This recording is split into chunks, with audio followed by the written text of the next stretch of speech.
Slides coming, guys? Aha! Fantastic. Okay, yeah, I'm Mark Caney from PADI. My day job is I am the Industry Relations and Training Executive for PADI worldwide. But I also have another part of my role, and that is I am in Project AWARE. And in particular, I'm the chairman of the EMEA charity, that's Europe, Middle East, and Africa, and also a global board member for Project AWARE. Now, before I start, I think you probably get these guys around here, don't you? Portuguese divers? Tritons, yeah? Definitely get them in the Mediterranean, because I used to have a dive center in Cyprus, and we saw them fairly often. And I was put in mind of this because somebody yesterday, I think it was, said that it's important that we don't just do the right things, we also seem to be doing the right things. And you've got to do what you preach. In other words, if you say you should always do a buddy check, you should be seen to be doing a buddy check when you're not just teaching. Well, many years ago, before we even had Project AWARE, I was once taking a dive around Cyprus, and I had a small group of divers. And at one point, I came across one of these. And it was on the rock, and the creature inside was nearly dead. And you've probably seen these, some of you. Fireworms. About this long sometimes. They look like caterpillars, red and white typically. Those white bristles down the side are actually stinging cells, so be careful about touching them. And there are about 4 or 5 of those in the mouth of this thing, and they were eating it alive, sadly. But there you are, that's nature, red in tooth and claw. However, I called across the group, and there was a girl at the front of the group who was relatively new to diving. I said, look, this is a Triton. Obviously, I didn't say that, but I did the kind of motions, Triton. And she kind of went, ugh. And I thought, well, she obviously finds it rather disgusting that this poor creature's being eaten alive. So I gently picked up the Triton, and I went, shik, shik, shik. And the fireworms fell off, and I said, yeah, Triton. And she went, ugh, even more. So, oh, well, you can't please everybody all the time. After the dive, I said, so that was a Triton. She said it was disgusting. I said, yeah, well, it was a bit sick. She said, I'm not surprised. You shook its legs off. So you can be misrepresented in what you do. Okay. So I'm hoping there's going to be a little video play here, very briefly. Let's see. Yes. PADI AWARE Foundation has a proud history in ocean conservation. Our mission is to drive local action for global impact. We are the largest underwater citizen science database on the planet and a voice for marine life. We support local projects across the globe in habitat restoration, marine debris, and marine protected areas. PADI AWARE Foundation's deep history and conservation impact is because of you. Thank you for 3 decades of protecting what we love, together.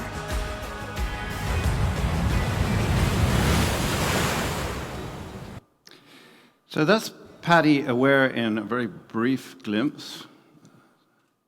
Let's see if we can get out of here. Might need help with this. Oh, there we go. So it was founded in 1992. We've had over 3 decades in ocean conservation. A team of 8 full-time staff running it, plus loads and loads of volunteers. Independently audited, non-profit entity. It's not PADI. It's completely separate from PADI.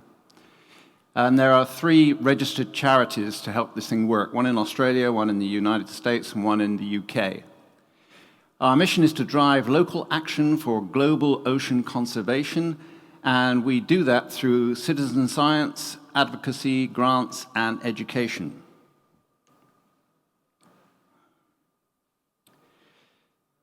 We really try to make sure that we make the most of every dollar, euro, pound, whatever it is that's donated to us. And basically, out of every 100 of those things, whatever currency you like, we only spend 16% on running the charities. The rest of it actually goes into doing good for the marine environment.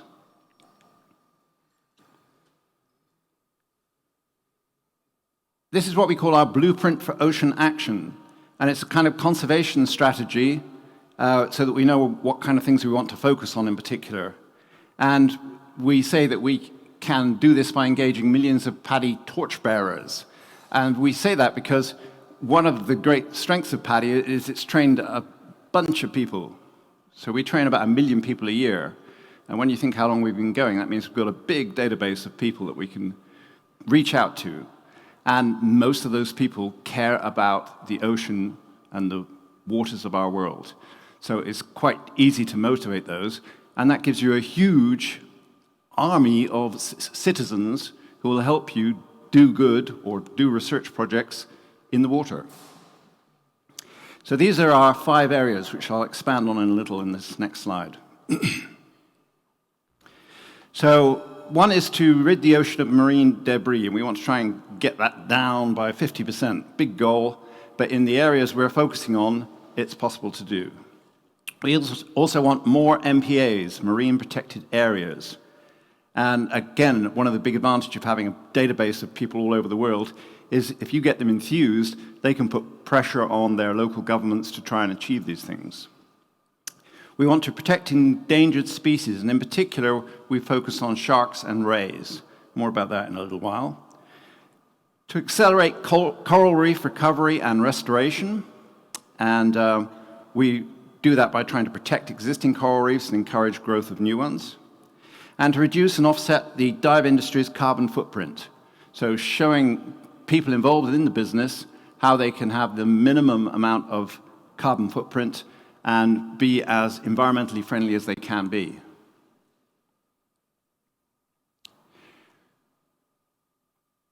We have this thing called Adopt the Blue, and it basically encourages our members, professionals around the world who have dive centers and so on, to try and find a site which needs protecting or they particularly want to do a project with, and then to monitor it over an extended period of time.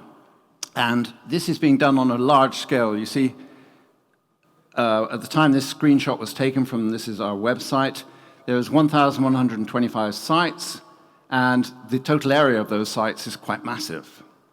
So in some cases, people are keeping those sites clean, maintaining them, encouraging new growth of corals, doing artificial reefs, stuff like that.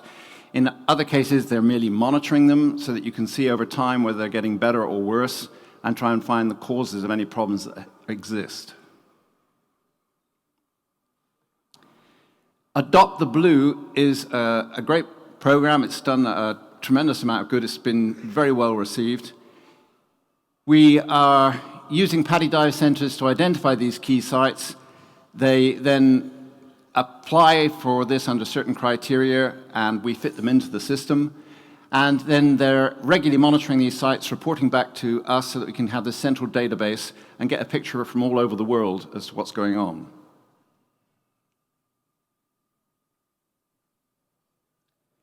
We also do underwater cleanups. And this is showing you where we have done cleanups all around the world. And you can, again, go on the website. You can query this in various different ways. You can see things like entangled animals where that's happening. You can see the kind of debris that's coming out. And doing these projects has more than one purpose. One is obviously you're doing good by taking rubbish out of the sea. But another good effect is when you're doing this, either under the water or on the beach, you get other people involved. And once somebody's helped you clean a beach of rubbish, they're never going to drop rubbish on the beach again. So getting involved and other people seeing what you're doing is tremendously helpful. And you can do this in an everyday way. I found when I was running my dive school, when I was doing little introductory dives and things, if I found a tin can, I would put it in my BCT pocket and bring it out. And I found pretty soon the other divers and other instructors and everything else just started copying me. I didn't have to say anything. And it became second nature to just automatically clear that ocean up. We're the lucky ones. If you look at the population of the world, think about how many of them actually get to go underwater. 70% of the planet, and less than 1% of us get to visit it. to visit. So we are humanity's ambassadors to the underwater world, and we have to tell the rest of humanity what's going on and to do something about it. We've got involved in creating these ISO standards. So there are 2 ISO standards now, one requirements and guidance on environmentally sustainable practices in recreational diving. That's advice to the operators, the people who have the boats and the dive centers and everything else, how to minimize their impact. And then there's also an ISO standard for training divers in environmental best practices. So here's some of the impact we've managed to achieve. 500,000 different kinds of actions for the ocean, and this includes things like securing protection for sharks. We've managed to get protection for makos and blues in particular recently through CITES, not entirely our work, but we were instrumental in helping get that done. I'll explain more in a little bit. We've done these dive against debris surveys, 13,000 of those. The sites I've mentioned already, the different sites around the world, and it's a nice spread between the 3 blocks that we use. And also these local conservation grantees, I'll come to that shortly. We had a grantee program years back. We've recently updated and improved that.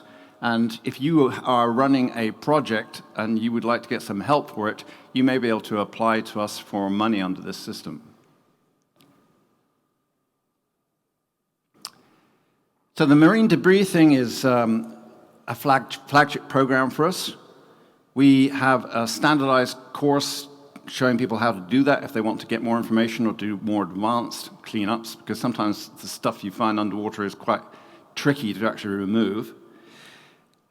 We share that data with the public to advance marine research, and that is probably as big a benefit as the cleaning up part, to show what is being found down there. It was because of marine cleanups that it became obvious what a problem it is to have these little Q-tip things that people clear their ears out with. Surprising how many of those end up going down a toilet and then ending up in the sea. And it was only by showing how many thousands of those, tens of thousands, were being picked up from beaches and underwater that we managed to persuade the governments in many countries to change those to something biodegradable. We also had quite a lot of entangled animals that we've managed to rescue, and in many cases they survive as a result of that. And a big thanks to Seiko, who sponsored this very generously and helped us with this whole thing.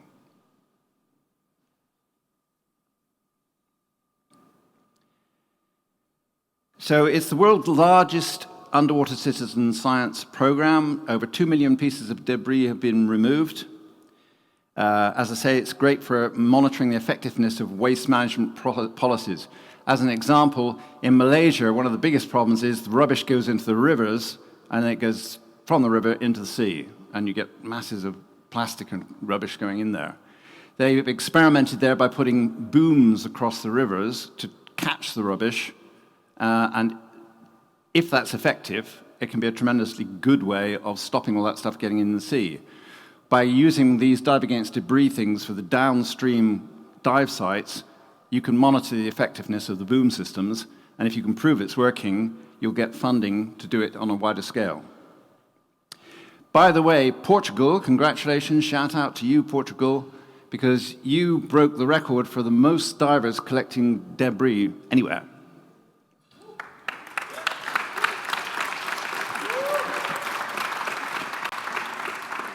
Pat yourselves on the back.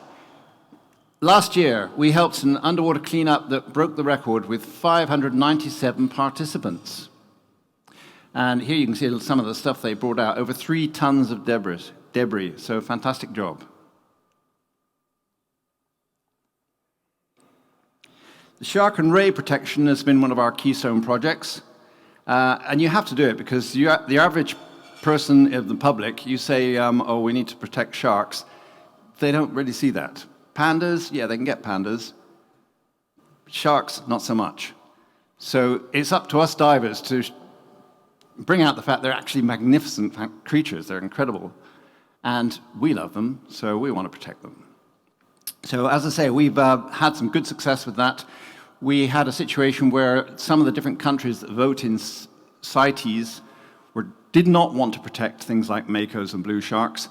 Particularly, there was Brazil and South Africa. Our divers in those countries made a big campaign, put pressure on the governments, got them to change their minds, and as a result, the vote went through, and those two species are now protected under CITES.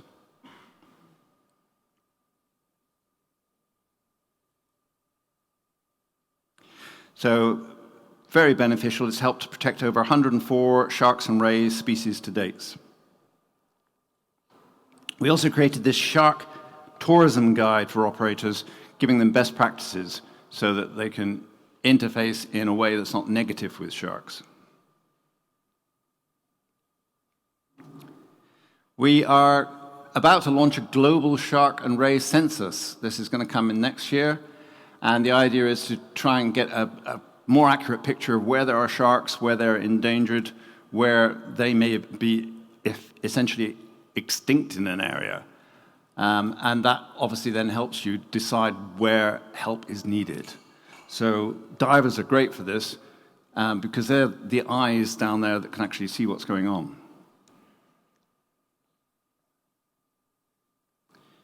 And I mentioned we have these community grants. I can't go into detail now because of time, but basically we issue grants to deserving projects around the world, and there's specific criteria that needs to go into it. Sponsored by Blancpain in particular and Medicate, and it's been a very successful program. I can show you just a few, give you an idea of the kind of places this is happening. Basically, we've been issuing these all over the world, so it's a great way of supporting local action that's going to support a global goal. And just to finish off, last night we had a dinner. Many of you were there, I think. And there were some interesting stories told. One I found rather traumatic. You know what I'm talking about now. The gentleman, I'm not going to draw attention to him now, but he's probably got PTSD, met an amorous dolphin and narrowly escaped with his honor intact, let's say. I once had an experience with a dolphin, and it was a much more benign affair. And it led to me actually writing this book, so a little shout out, my book, of course. Dolphins are great. Don't be put off by the story from last night. You're not going to be ravaged by a dolphin in most cases. They're nice, okay? So that's why I ended up writing a book about them, because they are the cuddly ones under the water. Right, that's me. Thank you very much.